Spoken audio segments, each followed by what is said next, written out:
What's good, people? I go by the name of K10, and this is Business and Booze, brought to you by Culture Custodian, sponsored by Tequila, and coming to you from Days and Nights Studios. Today, I have a very special guest. He is an industry titan. He is co-founder of Plug Global, co-founder of Hotbox, and he is more popularly known for being the manager of the enigma known as 001, Davido himself. Ladies and gentlemen, Asa Asika. Thanks for having me. What's going on, brother? Chilling. This way that you sit, you know this is your normal POV. Yeah, I would say like this. I sit like this, I sit on the floor. Those are my two favorite places. Comfortable? Always. Okay. We want to get to know the who behind everything you're doing, right? Okay. And I guess we want to start from early, from the beginning. Secondary school, you went to White Sands, I believe? Yeah. Full all 6 years? Yeah, all 6 years. Yeah, were you guys like the pioneer set or? I think we were like the third sets. Yeah. Actually, yeah, third sets. Yeah. Okay. And while you were at White Sands, Yeah. where was your mind in terms of what you wanted to be? Was it here? Did you ever see this version of Asa? I never had any interest in working in entertainment. I always see people like ended up working in entertainment by just like a series of events. Yeah. There used to be these guys, a group of guys in the year above me. They used to make music, Bonafide crew. Okay. So one day they walk up to me and like, oh, we want to have a meeting with your uncle. And I'm like, okay, I knew I had a cool uncle that worked. I didn't know the details of what my uncle Obi did at that point in time. Yeah. I just knew he worked in that space. So I go home and ask my dad, I'm like, yo, these guys want to have a meeting with Uncle Obi. And then that was like the beginning of me, okay, finding out this is what he does. At this point in time, I'm still just doing my friends a favor. I have no interest in it whatsoever. But then off of that, I started hanging out around Uncle Obi a bit, paying more attention to what was happening with music. Because I've always liked music, but not on the business side. And then you know how in secondary school you have all these parties and stuff. So the thing then was that when I now discovered that, oh, my uncle is this guy that has access to all this stuff, the game to sports at that point in time was that me and my guys, anytime we had parties, we could get celebrities to come. Fair enough. So everybody knew that, oh, if White Sands guys are doing a party, or the band can come, or Ikechukwu can come, or that kind of thing. So off of that, it now became a thing of us testing out new storm music at the parties. Then I started doing club nights. And just started like growing, and then obviously here today. Yeah, so it does actually, you know what? So that it used to be sweet. As this is Business and Booze, they're going to bring some booze. Okay. Light booze.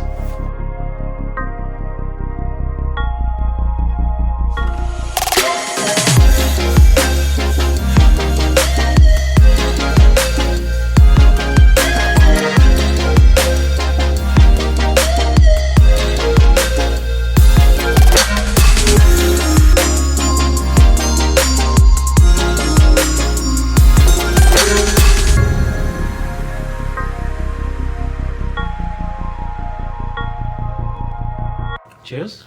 Cheers.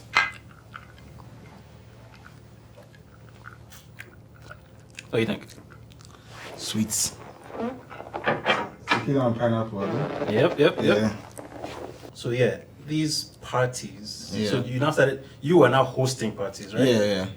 So you know how it's secondary school now, group of friends, maybe it's midterm or it's Easter. Yeah. Book a club for like 4 o'clock, and by time before the club opens for major business. Then it graduated into us like doing events. I think the first like proper event was a party at the Vault back in the day in Mega Plaza. Yeah. Then obviously we graduated. And at some point you were a DJ. Yeah. Did parties. So basically that was kind of like the catch then. I would DJ the parties that we were hosting. From that I graduated into like, I did a few club nights here and there. But when I really like got into club stuff per se was a lot of artists used to come to me because they realized like I was cool with DJs and stuff. I'm like, yo, can you help me with get my song on rotation in the clubs and stuff like that? So I think it was Banky. Banky was the first guy to be like, I want to hire you to help me do this thing. So I think it was And at this point, you are still young. Yeah. Banky paid me, I think it was like 100K then or something like that, to get Lagos Party paying the club. So we did like a club tour. Then what was that club called again? Number 10. We did the party at number 10. We did the party at number 10. Backers, a few places, just pushing the record. Then after that, I think next person was like Sid. So I just realized that, you know what, I'm actually good at this thing because guys keep hiring me. Yeah. And it was blown guys. So I was like, you know what, might as well be running with this thing. Then graduated into doing my own club nights like properly. Then we had like... Oh, was it a rehab or something? I don't know if this is rehab by this time. This is still all like It's Backers, the early Caliente, number 10, whatever Mega Plaza rooftop was called then. And then rehab opened. Instead of doing nights at rehab, but because I was young, I used to do Wednesday nights. Because nobody wanted to give an 18, 17 year old guy Friday or Saturday nights. Of course. So I started making the Wednesday nights like the industry party. So someone's releasing an album, they'd have a party on Wednesdays. That's all sorts of stuff. I started growing. And then over time, I started doing stuff on Fridays, Saturdays. And then all this time, I'm still working with Stormo. Yeah. So I'm like getting my experience from working with all the artists and stuff. So would you say even unofficially, Yeah. at this time, like your uncle was like your first mentor? Yeah, In this of course, space? for sure. Yeah. So today, if I hook on anything, that's the first person I'm calling. Yeah. I literally have 3 people that I call when I'm confused or anything, and he's on that list till today. Okay. Yeah. Can we know the other two? Or that's One of them prefers to stay silent. That's Sam okay. Kravitz. The other person is Brian Biggs at Rock Nation. Okay. So Brian was basically the person who gave us an idea to merge our companies and gave us the name The Plug. So literally every time I'm in New York, I'm working out of his office. I need to be linked to someone or something. Even if he doesn't know the person, he knows someone who knows the person. Yeah. He's my plug, basically. Fair enough. Yeah. Plug to the plug. Yeah. Okay. Before we get carried away, I have to present this to you. The good people at Koye K10. Thank you. Have your name on it? Hello, customization. There nice, you go. nice. Thanks. There we go. There we go. I guess my question is that in the beginning, did you seek out mentors or it just kind of happened and then you saw the importance of it? And is it advice you give yourself? Yeah, because so I kind of had a soft landing per se, in the sense where like I come from a family that has an entertainment background. Yeah.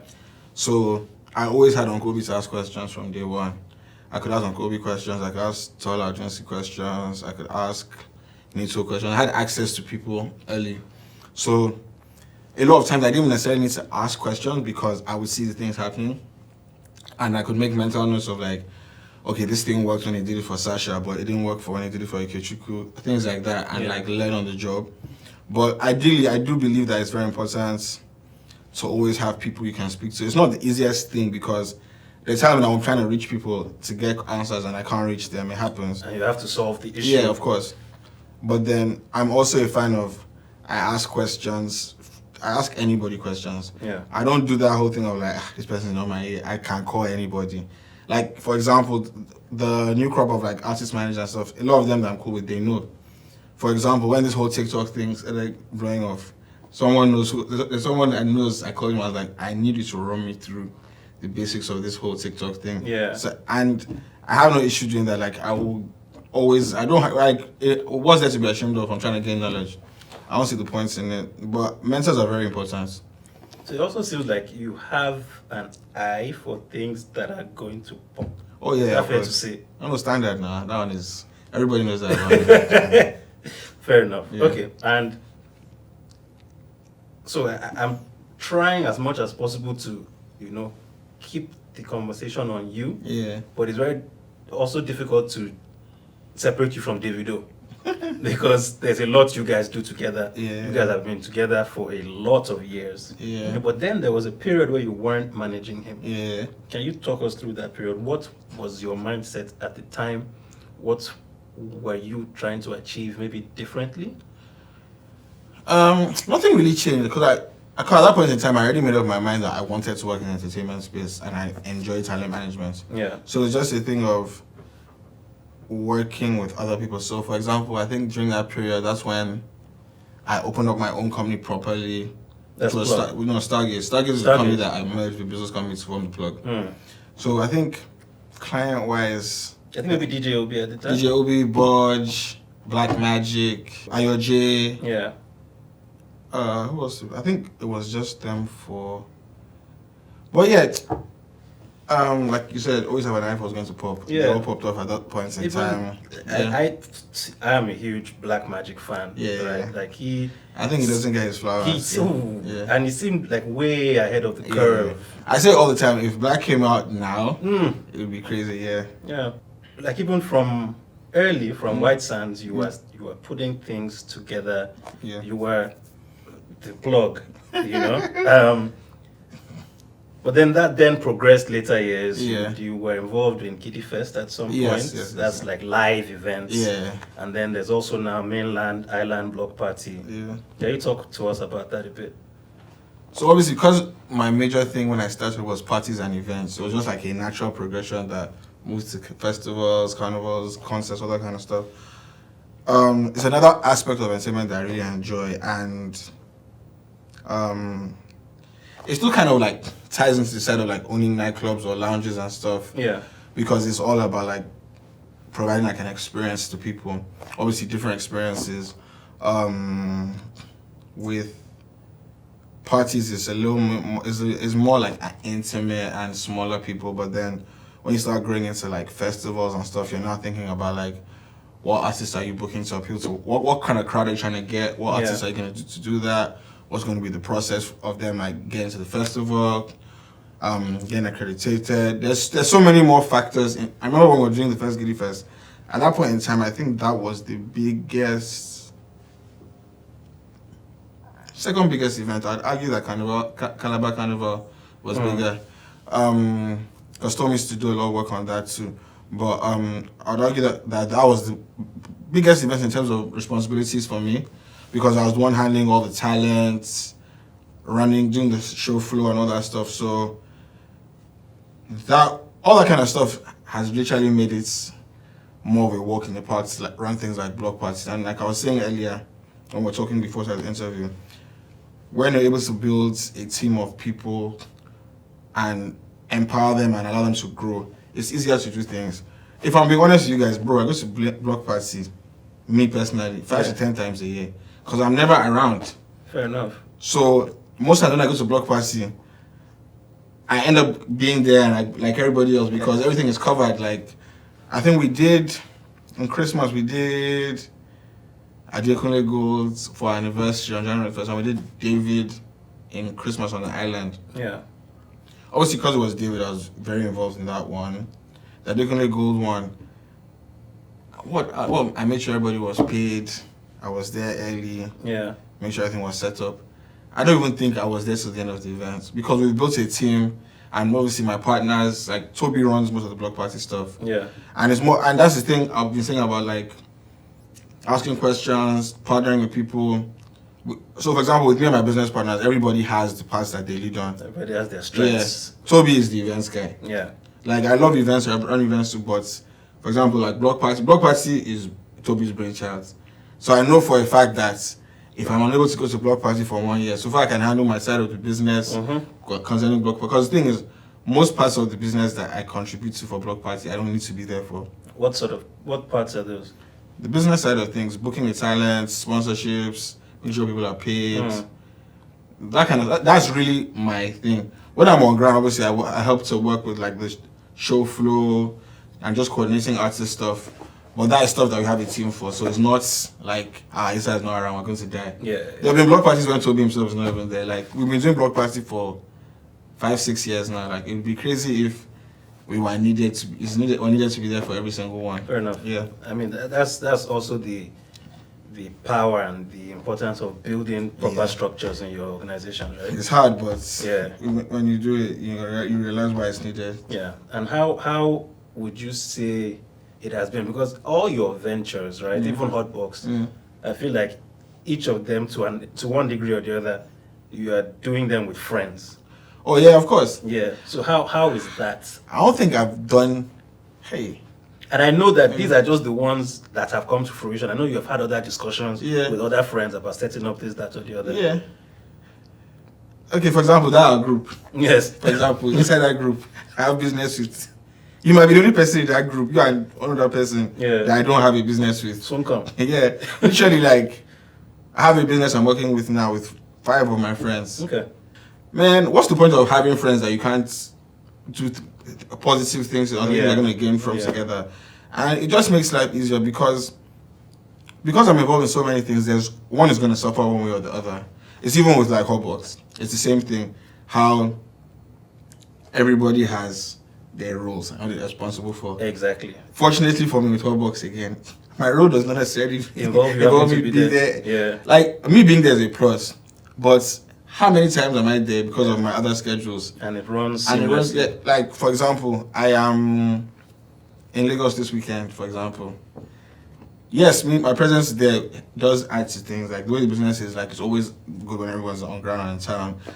That's why you see Christmas. I'll make sure I'm in town Of because that's an important time. Of But course. in general, like I think like Easter weekend, for example, I will probably only be in Lagos on the Sunday. But we have a whole weekend of stuff lined up. Talent booked for different things. I've made sure everybody's been booked, everybody's been paid. Promo for that starts in a week. So for me, the most important thing is like allocating time to everything, and then everybody know their responsibilities. Yeah. And it's also a blessing when it's like your friends doing it because it just makes stuff less complicated. Fair enough. Yeah. And I guess, as you said, I guess the important thing is figuring out everybody's role so you can manage expectations. Yeah. Yeah. So obviously, from the beginning, as you've been progressing, the scale of the things you are doing keeps increasing, right? Yeah. Okay. So, for example, with shows you've put together with Davido, for example, like you guys have sold out the O2, right? Yeah. 3 times. 3 times. Yeah. Don't be angry. Yeah. What does putting a show together at the O2 look like? What does it entail from your side? Funny enough, and I say to people that I don't believe me, my worst venue to go into for shows is the O2. Really? I don't enjoy it at all. Obviously, when the show is up and running, everybody's dancing, it's nice to see. But that's one place where I'm always just like, bro, like, why do we have to do this? Because it's a huge venue, the rules, the protocol, and then the fact that it's such a big show managing, because people just remember Davido, they forget that there's a band, there's a production team, there are dancers, there are BVs, there are the guest artists. People forget all those things, and little things like making sure the license plates of the guest artist cars are sent to the O2 so they can drive in and get backstage. Oh wow. Because you know how England is like, sorry, the license plate is not here. If you like, it's Latin, whoever you are, English go there. So little things like that, the production rehearsals, little things. Okay, for example, do you know how many times we rehearsed David's entrance at a completely different venue? Because I think there was a show at the O2 the day before, so we didn't get access to the O2 till like 4 or 5 a.m. the day of our show. Day of. Yeah, and I think remember if somebody's moving out with all their own production equipment and you're moving in, it has to be set up before you can even do a run through the show, before we can sound check, before anyone can set up. And there's the budgeting side of all these things. Obviously, like I said, all this stuff is it's impossible for one person to do it. Yeah. And we've built a team that we have people like, obviously we have Tycoon on the creative side, Bobo helps on the business side and the legal side too, other members of the team. So it makes it a smoother thing. But yeah, it's a lot of work. Even like just thinking about flights. Like moving everyone from Nigeria, or David's son engineer lives in Philadelphia, for example. Like it's just one of those things where it's a lot. So how hands-on do you have to be in things like that? Because there's I think like with stuff you do, there's a role on paper, and then there's a role in reality. So how do you ensure that you are still able to be executing the things you need to execute at the top without being a foot soldier at the same time? Is it even possible? It's kind of impossible because, to be honest, like management on paper, management in real life is two completely different things. And you know things with management, like there's different kinds of management. For example, I say there's management. I'll use like my relationship with David as an example because that's someone I've been working with for like half of my life now, like almost half of my life. Yeah. And that's someone that's my friend. And the clients I have that is strictly business. So just off of those two relationships, expectations are already different. The certain things that I would do for certain clients that I wouldn't do for, like, it's just based on our personal relationships. Like, work wise, you're both good. I'm going to do everything I need to do. But then you have to also remember that one thing about management is when something goes wrong, it's always your fault. When things are going amazingly well, the artist is the best guy in the world. Meanwhile, you that are suffering in the back to make sure things are the story. But it is one of those things where building a team, delegating. So, for example, things like flights now, for example, once I've had certain conversations, I can say to my assistants, Anaya, this is the travel party for this show. Start calling everybody, confirming what itinerary is good for them. Who do we need to renew their work permits? Who do we need to do visas for?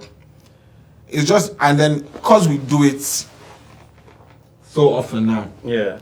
Like, I think this morning, I was closing a festival of Adobe in Seattle.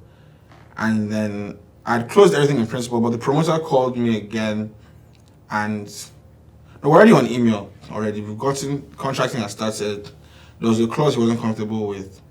So he calls me to speak to me about it. We'll have a conversation about it. He's in Seattle, so time difference and everything. This is mad early in the morning. Or I think even before I went to bed. I said, okay, so what should I do? I said, okay, put an email that you've spoken to me. Bobo and the team will see it. If there are any questions, they'll call me. While he's done that, I have a travel group with our travel agents and our assistants. Yeah. Guys, we've confirmed the festival in Seattle on so date. Put together a budget for the itineraries and the hotels and stuff like that. And the travel agent asked, what kind of show is it? And I just say, same thing as Miami. We just did a festival in Miami last week. So like, fair enough. Exact same thing. So you it's, have a template. Yeah, so it's easy. There's a template for festival bookings, there's a template for headline shows. So, and that's not about like a system and building a team. Yeah. Because imagine if every time we had a show, ridiculous, I'm doing that. Yeah. Like, how am I meant to make sure the music is playing on radio, or press is in the right place, or he's making new music? Yeah. And this is one client of like 8 clients we have at the plug. So it's just, you have to manage your time. See, there's a spirit working here because I was about to go to the plug. Yeah. Yeah, because Plug Global, there's several things under Plug Global. There's publishing, there's entertainment, there's. So can you just talk about that Plug ecosystem just very briefly? So, I'm a firm believer in trying to build. I think one of the reasons why I work with my friends a lot is I want to build an ecosystem where all of us can exist and make money together without having to talk to other people. So, things like owning a nightclub, Hotbox, for example, is a very major, like, essential part of breaking music. Like, I don't think you can say you're a popping artist in this country and the song is not playing in Hotbox. So, and there's certain songs that I have never heard anywhere else, and I hear them in Hotbox like twice. And I go, maybe I'm in London, for example, in an Afrobeat song, and I play, and I'm like, okay, this is that song that Chucky was playing last weekend. It's the little things like that. Fair. So, if you notice, most things I do are kind of like linked into everything. So, for example, how we have like Plug Sports. It goes back to what I said about like having your guys. Larry, who's head of Plug Sports, has been my best friend for as long as I can remember.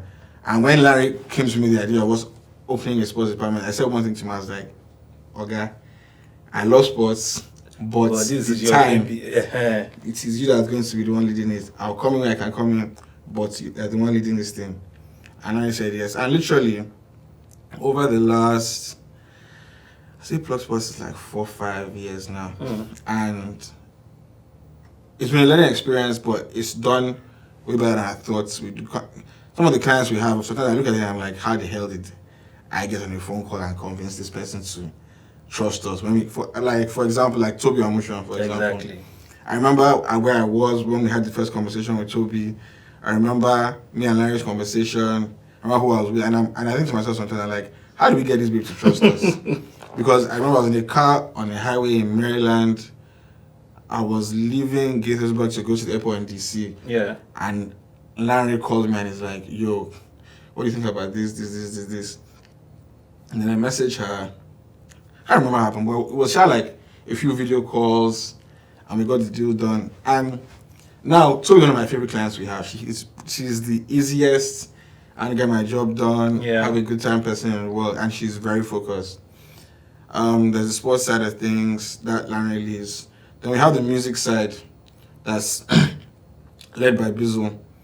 So what it is, like, our music department is huge. So what it is we have somebody called David Ogame. David Ogame heads the music department. So under the music department, we now have other things. Yeah. So we would have, for example, we have publishing. For example, where Bizzle is the lead on the publishing side of things.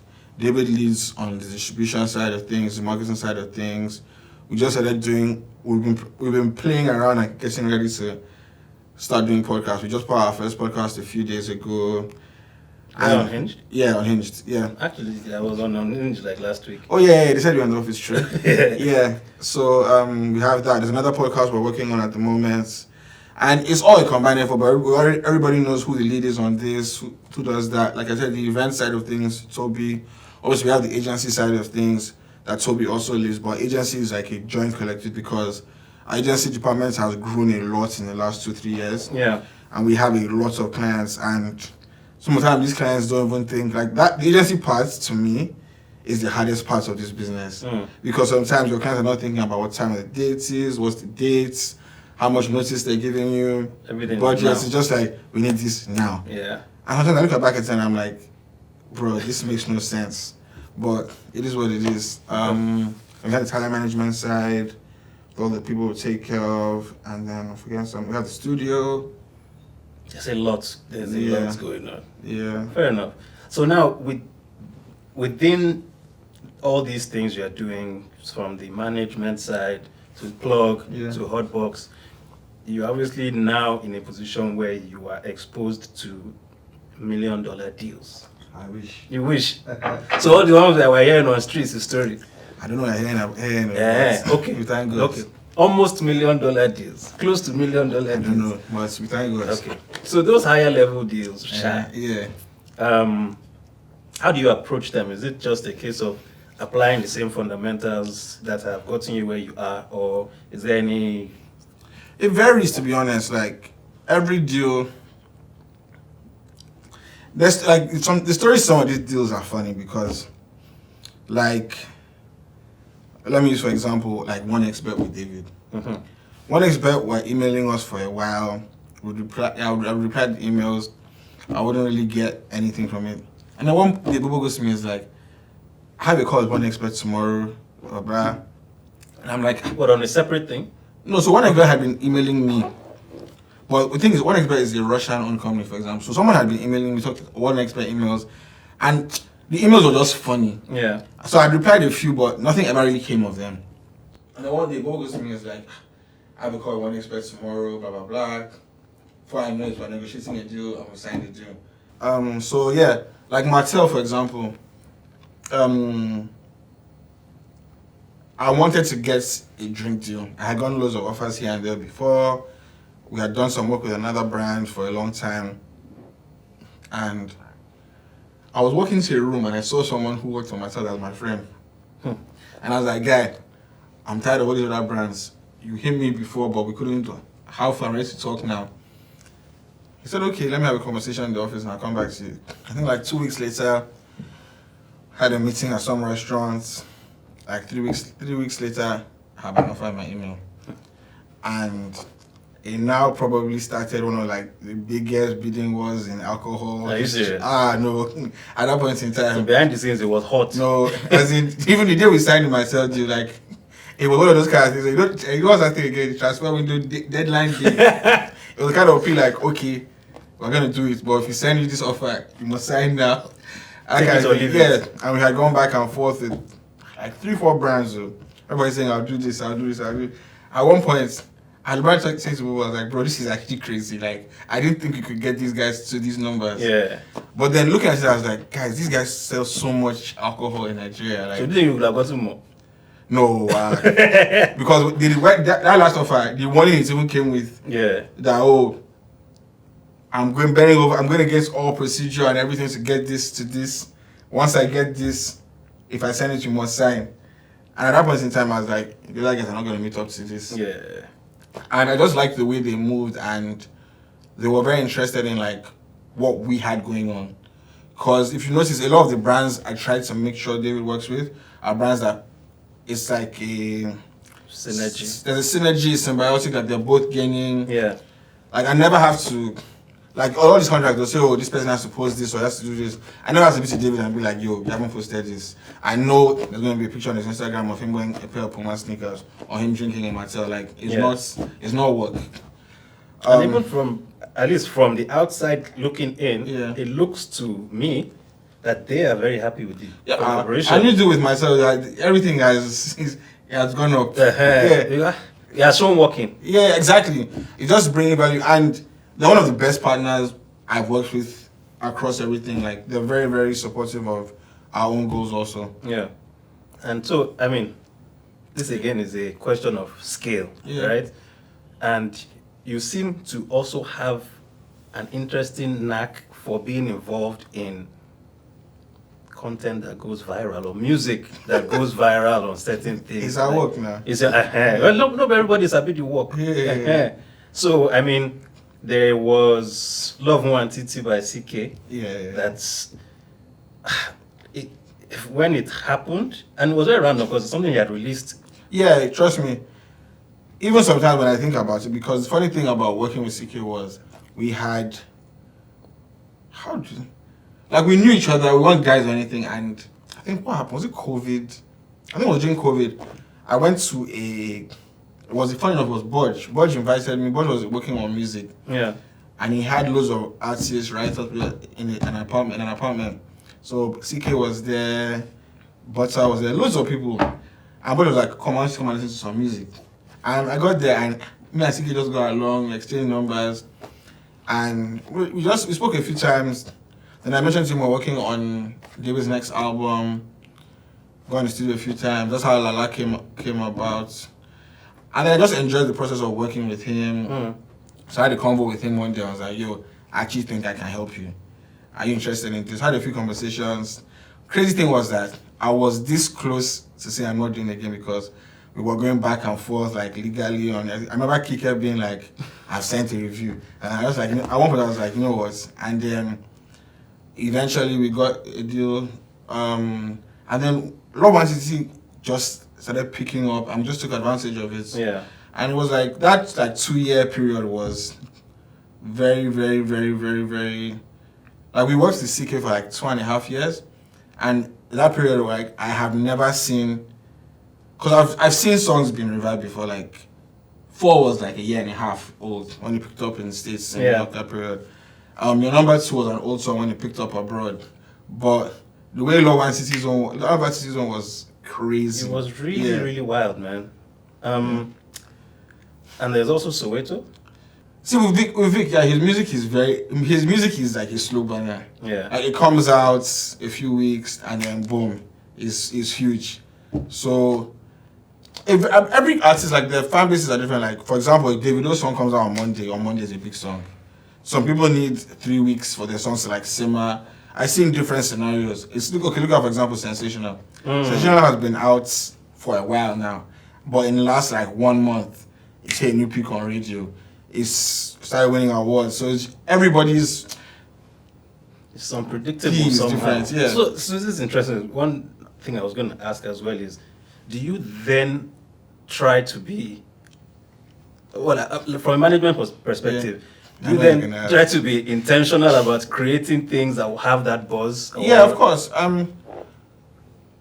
So for me, I feel like TikTok, for example, there's the good and the bad sides to it. Because sometimes, like, you see talent just trying to catch a TikTok song. Yeah. And then you have scenarios where, like, people actually make some dope music that just fits the whole TikTok thing. Songs like Unavailable, Love One City, Your Number, I don't necessarily think any of them were made for TikTok.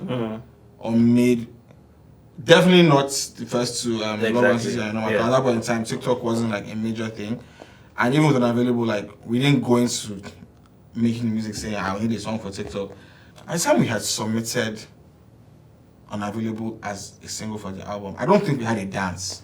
Like, it all just came step by step. So, and one thing about music is just being ready for the opportunity. Like, you can put a song, and in 1 month, you wake up and you hear that. I remember the other day, I got, David from our music department sent me a notification saying that one of the songs they distribute, what song was it again? It was a Maya Kun song. was number one on iTunes in Finland, and I was like, this old song In Finland? from where to where? And I went back to go and look at like data and stuff, and I'm like, okay, I don't understand this one, but I'll take it. We move. Let's see what we can do. Yeah.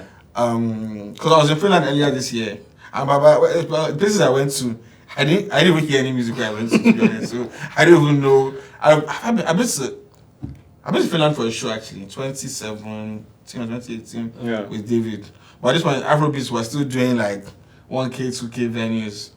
So it's just about being prepared and like having an execution strategy, to be honest. Fair enough. Yeah. Fair enough. So on this show, we like to ask what your like wellness habits are. Like, how do you relax? How do you unwind? I know we've played football once in a while, but we haven't seen you in like maybe a year or two. But that one, a lot of the time is scheduled. Though. Schedule doesn't permit it. Yeah. But yeah. How do you relax? Don't say, apart from hot box. No, I don't even count. And I tell people all the time, man. Most times I'm in hot box.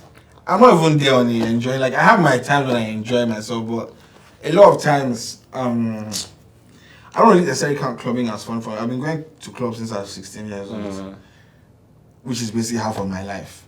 So it's just like, yeah, obviously I do have the nights where like I have an amazing time and have fun and stuff, but to be honest, nowadays, bro, if you follow me on social media, you notice I post one picture all the time. There's a couch in my yard. I like to lie on. Yeah. Or watch TV. When I get my chances, play FIFA, travel. Not for work, like actually travel. Listen to music. I listen to some of the most random music. Like I listen to Apple Music Radio a lot. That's how I discover a lot of songs and stuff like that. I used to enjoy going to the beach. I haven't managed to do that in quite a while, but hopefully as soon as I have my life back. And then sleep, because I enjoy downtime so much now. Just being with yourself. Yeah. With your thoughts. Yeah. Yes. Fair enough. All right. Final question. Yeah. Do you remember your first ₦1,000,000? Well, you're very well. And how you got it and what you spent it on? I don't know what I spent it on because I did a lot of nonsense. But I believe I got my first 1M from doing bookings for a show. I can't remember what show it was, but yeah, we're bookings for a show. And at that point in time, I don't think I'd even opened a bank account. So I had the 1M sent to my daddy's account. I used to do it. Yeah, my dad, I remember, yeah. And my dad was, from where? How far? Yeah. What do you remember what year this was or how long ago it was? I think this was like 2006. Oh, wow. Or 2007. Yeah, I did bookings for, I can't remember what event it was. Oh, so your dad would have been really shocked at the time. Yeah. No, I think my dad always knew that I was a hustler. Yeah. But I guess the figure at that point was kind of loud. But I think I booked like the band, nice, like 5 artists.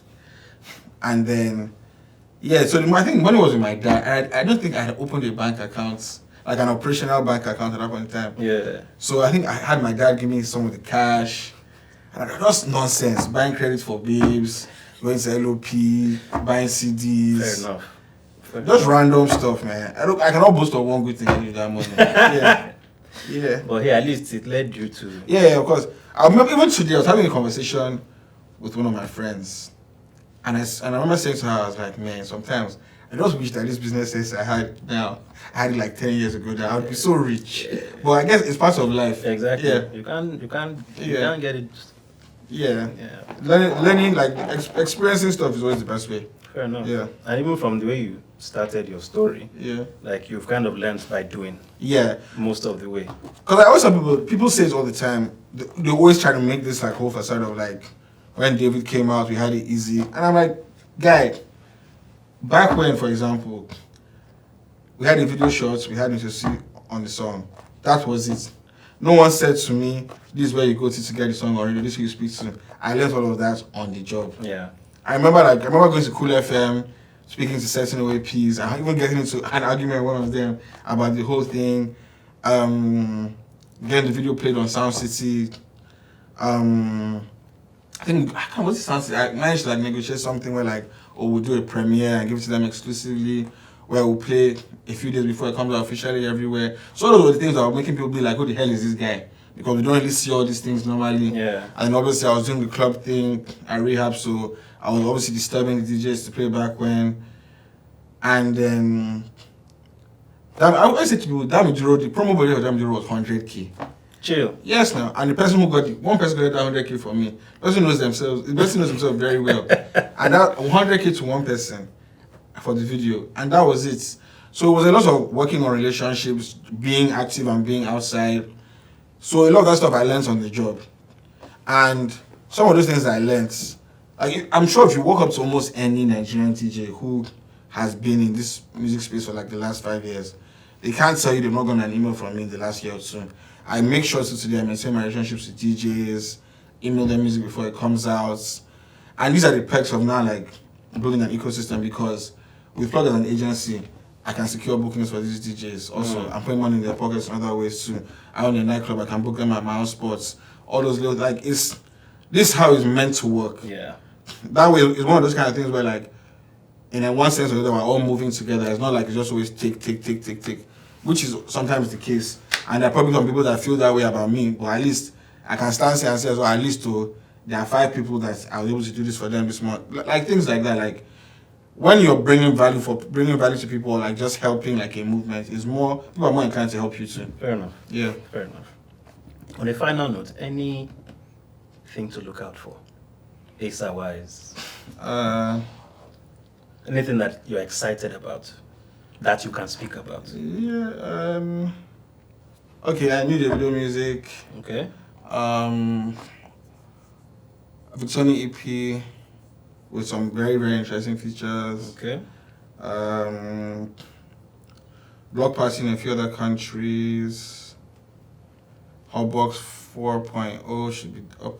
I have something. I remember I mentioned something I'm working on with my guys. Yeah. By the grace of God, April will opened. Okay. Nigeria has been Nigerian us with Fair, a lot of factors in the Yeah. business. That's okay. You're giving us enough. Yeah. All right. Has been fantastic having you. Thanks for having me. Yes, for that, we're going to just do a quick toast. You have anything you want to toast to, or should I just say something? So successful 2024. There we go. Yeah. Let's get it. That was another episode of Business and Booze. I hope you picked up some keys. I definitely did. Industry Titan. What more can I say? Be back next time.